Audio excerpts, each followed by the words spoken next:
Hello everyone and welcome to our channel educational group of Uttarakhand. तो आज का हमारा टॉपिक है atmosphere and its layer. Atmosphere यानी वायुमंडल। एटमॉस्फेयर वर्ड एंशियंट ग्रीक से लिया गया वर्ड है। इसे दो पार्ट में डिवाइड किया गया है, एटमॉस प्लस स्फेयर। एटमॉस का मतलब होता है वेपर और स्फेयर का मतलब होता है बॉल, और इन्हें अगर हम जोड़ दें तो ये वर्ड बनता है एटमॉस्फेयर यानी वायुमंडल। तो वायुमंडल क्या है? वायुमंडल पृथ्वी को घेरता हुआ वह स्थान जिसमें पूरी वायु रहती है उसे वायुमंडल कहते हैं, या फिर हम इसे इंग्लिश में कहेंगे the combination of gases around the planet earth is known as atmosphere. वायुमंडल 5 भागों में डिवाइड है। इसकी 5 परतें होती हैं। सबसे पहली परत होती है क्षोभमंडल यानी ट्रोपोस्फेयर। इसके अंदर यह सबसे नीचे वाली परत है और इसकी ऊंचाई पोल्स पर 8 किलोमीटर तथा विषुवत रेखा पर लगभग 18 किलोमीटर होती है।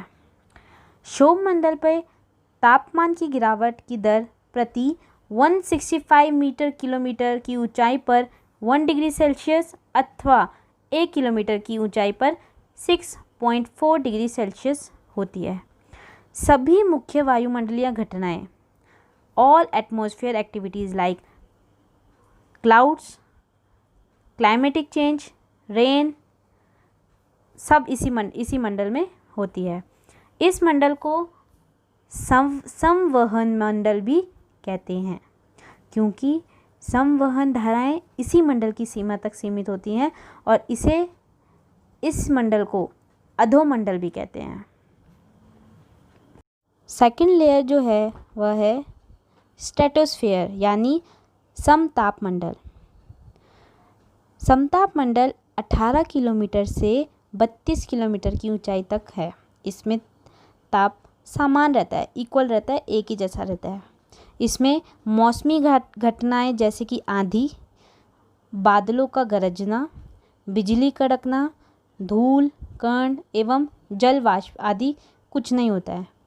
इस मंडल में वायुयान उड़ाने की आदर्श दशा पाई जाती है। जो एरोप्लेन है वो इसी लेयर में उड़ता है। एंड समताप मंडल की मोटाई ध्रुवों पर सबसे अधिक होती है। कभी कभी विषुवत रेखा पर इसका लोप हो जाता है। कभी कभी इस मंडल में विशेष प्रकार के मेघों का निर्माण भी होता है, जिन्हें हम बोलते हैं mother of pearl cloud. Okay friends, now a third layer is ozonosphere, जिसे हम बोलते हैं ओजोन मंडल। धरातल से 32 किलोमीटर से 60 किलोमीटर के बीच का जो लेयर होती है उसे ओजोन लेयर कहते हैं। इस मंडल में ओजोन गैस की परत पाई जाती है, ओजोन लेयर जिसे कहते हैं। जो ओजोन लेयर यानी ऐसी लेयर जो सन से हार्मफुल रेज, अल्ट्रावायलेट रेज को रोकती है। इसके अगेंस्ट जो गैसेस होती हैं वो होती हैं CFC, जो कि एयर कंडीशनर, रेफ्रिजरेटर या फोम से निकलती हैं। यह ओजोन लेयर को बहुत हानि पहुंचा रही है। ओजोन परत की मोटाई नापने में डाप्सन इकाई का प्रयोग किया जाता है। इस मंडल में ऊंचाई के साथ साथ तापमान बढ़ता जाता है। प्रति 1 किलोमीटर की ऊंचाई पर तापमान में 4 डिग्री सेल्सियस की वृद्धि होती है। Next sphere that is ionosphere. Next layer is ionosphere. इसको हम बोलते हैं आयन मंडल। आयन मंडल की ऊंचाई 60 किलोमीटर से 640 किलोमीटर तक होती है।